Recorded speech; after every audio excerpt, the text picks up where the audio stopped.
नमस्कार, मैं किशोर कुमार, ग्रामीण मीडिया राजस्थान पर आपका बहुत बहुत स्वागत है। उदयपुरवाटी तहसील के किशोरपुरा गांव में हम पहुंचे हैं। 3 दिन पहले यहाँ एक नौजवान युवक की संदिग्ध अवस्था में मृतप्राय मिलने पर यहाँ के लोगों ने मीटिंग की है। युवक के पिताजी हमारे साथ मौजूद हैं। क्या था पूरा मामला, हम इन्हीं से पूछ लेते हैं पूरी बात। सर, मैं तो बाहर काम करता हूँ एमपी में। जिस दिन हमको खबर मिली कि ऐसी बात है, हमको नहीं पता, मम्मी की तबीयत ख़राब है, तो हम यहाँ आए। यहाँ आने के बाद देखा तो पहले से यहाँ आने के देखा क्या बालक की डेथ हो चुकी थी। और बाकी समय था क्या, इसे 2 साल से इनसे झगड़ा चल रहा था। सर, झगड़ा क्या, एक लड़के का मैटर था। वो लड़की इसको परेशान कर रही थी बार बार में कि बोले मैं ऐसा कर लूँगी, ऐसा नहीं, ऐसा कर दूँगी। और उसके भाई ने उनको धमकी दी, उसके बाप ने धमकी दी, और इसके भतीजे और काका ने सबको धमकी दी कि बोले मैं तेरा मर्डर कर दूँ। ये 2 गाँव छोड़ के मेरा भाई उनको जयपुर ले गया। जयपुर के बाद इसने बोला वेरिफिकेशन कराने को, नौकरी लगी थी दिल्ली में, तो दिल्ली में नौकरी लगने के वेरिफिकेशन कराना आया था। तो उसके बाद वो यहाँ आया वेरिफिकेशन करवाने, और उसके बाद यहाँ देखा तो ये भैया ने देखा, हम तो थे ही नहीं, हम तो बाद में आए।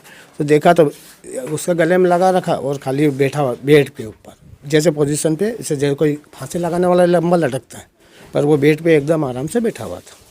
जिस दिन ये हादसा हुआ उस दिन घर पे कौन था? घर पे मेरा ये आए थे।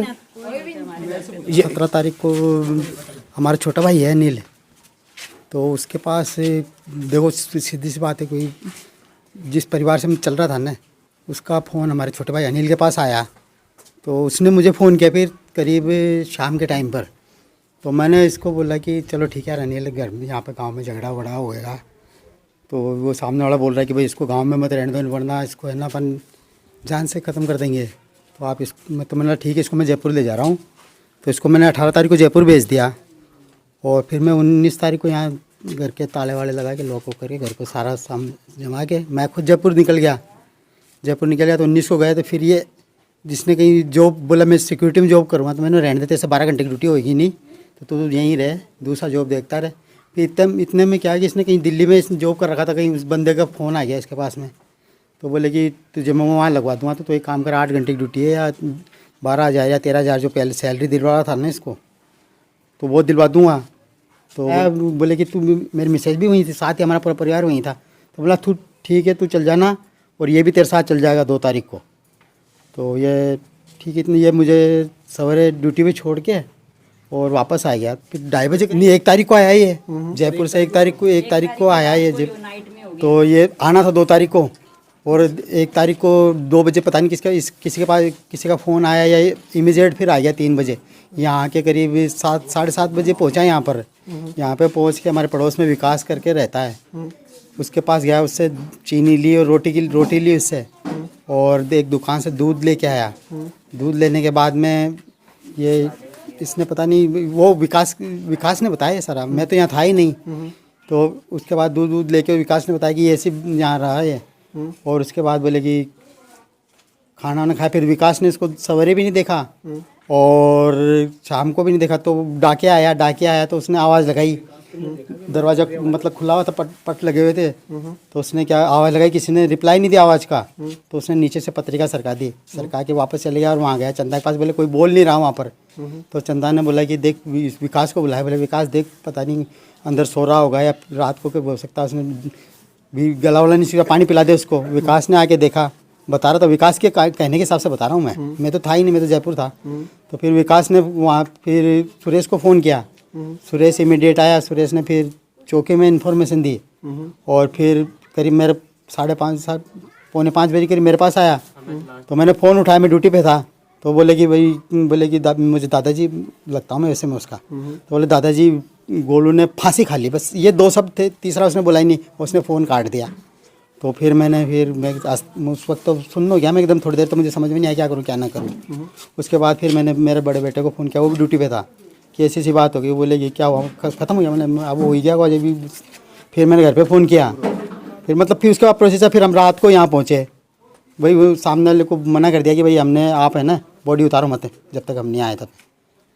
हाँ, तो पहले मैंने सोचा कि भाई फांसी लगा ली होगी, पर बाद में जो कंडीशन थी, और वो पता नहीं। फिर मैं रात को 12 बजे करीब पहुँचे हम गाड़ी से, रात 12 बजे करीब पहुँचे। उस बीच मतलब कि पुलिस इसको मतलब कि लॉक कर गई थी दरवाजे को।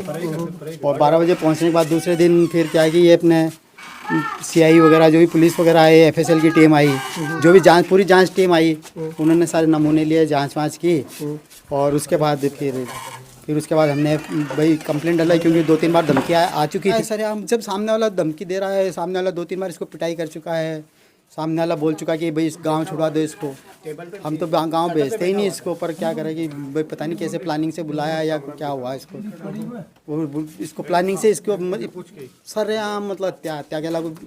जब सामने वाला खुद राजी खुशी आया वहाँ से जाने के लिए, खुश था कि मैं दिल्ली जाऊँगा, वेरिफिकेशन करवा के सरपंच को फ़ोन किया इसने, तो बोला कि ठीक है सर तेरे साइन कर दूँगा सवेरे। कोई मतलब इसके ऐसी तो कोई प्लानिंग नहीं थी इसकी कि मैं सुसाइड करूँगा, मतलब कहीं से कहीं तक खुश था एकदम कि मुझे दिल्ली जाना है। मेरे को तो मेरे भतीजे का न्याय मिलना चाहिए। मेरे को हमें विश्वास है कि उसको मारा गया है, तो इसलिए हम तो हमारे तो देखो आपसे हाथ जोड़ के ये विनती है, हमें हमारे भतीजे का न्याय मिलना चाहिए हमें देखो। और हमें शक है, डाउट, उनको अरेस्ट करो जल्दी से जल्दी, बस शक नहीं उसको जब जिस दिन वो ना 1 तारीख को आया था 4-5 बजे उसने फ़ोन आया था, उसके पीछे पीछे तक आए थे वो आके, उसने जिस आदमी से उसकी मतलब अच्छी अपने पूरी दिल की बात शेयर करता था उसको उसने फ़ोन किया कि भाई मैं आ गया हूँ, लेकिन है ना मेरे को आते हुए उन्होंने देख लिया और वो मेरे को वो मतलब शक है कि मेरे को डाउट है मेरे को मारेंगे वो, मेरे को नहीं। तो वो रात भर कहीं नहीं निकला, वो बोला वो उसने जिसके घर से मतलब खाने के बोला वो खाना दे के चले गए, फिर वो दूध की थैली लेके आया दुकान से, दूध की थैली लेके पीछे घर में गया, आगे से भी नहीं आया वो किसी हमारे भाभी भतीजा लगता उससे मिल के और इधर पीछे डोरी से कूद के आया और आके अंदर गया बस। अब उसने पता नहीं रोटी खाई भी है कि नहीं खाई है सर देखो, और उसके रोटी रखी है, कटोरी में सब्जी रखी हुई है उसने, और दूध पतीले में आदत मतलब थोड़ा सा दूध है बाकी उस थैले में। अब उसके पाँव में भी मिट्टी लगी है, उसके पंजों में, और एक चप्पल उसकी बाहर गांव से। क्या मतलब है भाई बाहर गांव से जो बंदा आया उसको मतलब क्या गांव में एक चप्पल मिलेगी उसको, या मतलब।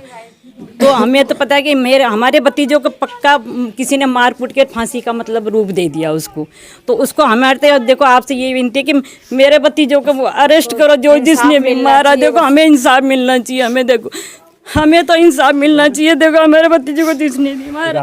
यहाँ बैठा हुआ था, जब यहाँ पे यूँ मतलब यूँ बैठा हुआ था, जब यहाँ बैठा है ना तो उसको बैठाया गया है इस कंडीशन में।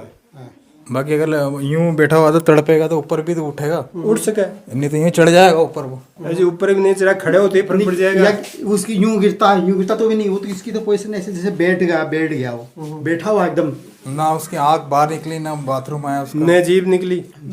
जीभ तो नॉर्मल दम उड़ता है तो जरा सी आती है, नहीं तो पूरी जीभ बाहर आ जाती है, आंखें बाहर आ जाती हैं, फांसी वाले की आंखें भी बाहर आती हैं। 2-3-2.5 इंच कम से कम जीभ बाहर आती है अगर फांसी लगाता ना बंदा तो, और गर्दन ऊपर रहती है। वो नॉर्मल एकदम नीचे बैठा हुआ था बस इस कंडीशन में। कहीं से कहीं तक ये वो फांसी तो है ही नहीं, सुसाइड तो है ही नहीं, तो मतलब ये कि जो भी है उसमें आए उसके सामने सजा तो मिलनी चाहिए। पहले जो हम जिन पे हमने शक किया उनको भाई उनको अरे जांच की जाए, उनको तुरंत गिरफ्तार किया नहीं, तो जांच को डिस्टर्ब करेंगे वो भाई, जितने दिन बाहर रहेंगे वो जांच को डिस्टर्ब करेंगे हमारी, फिर जांच का मतलब क्या रहेगा। पुलिस प्रशासन जितनी जल्दी मतलब त्वरित कार्यवाही करेगी ना उतनी जल्दी इस पे पर्दा उठेगा, हाँ उस पे से पर्दा उठेगा। तो आप हमें यही है कि आप फिर भी देख लो मतलब हमें जल्दी से जल्दी अरेस्ट करके और इस पे से पर्दा उठाया जाए, और जो भी दोषी है ना उन्हें मतलब तुरंत मतलब कुछ भी अभी जिसके नाम लिखे उसको अरेस्ट करा जाए, जिनके हमने शंका जाहिर की है ना उनको अरेस्ट करके पूछताछ करा जाए। बेवजह तो शंका जाहिर नहीं की, पहले इतने साल कोई उन्होंने ऐसा मतलब उनकी तरफ से धर्म किया आया, तभी तो हमने मतलब उन पे शंका जाहिर की, और पूरे गांव में इसकी मतलब सारा गांव इसकी तारीफ करता, किसी को काम से मनाही नहीं करता, तो कोई दुश्मनी नहीं थी किसी से इसकी, तो सवाल ये मतलब दूसरे का तो कोई हाथ ही नहीं हो।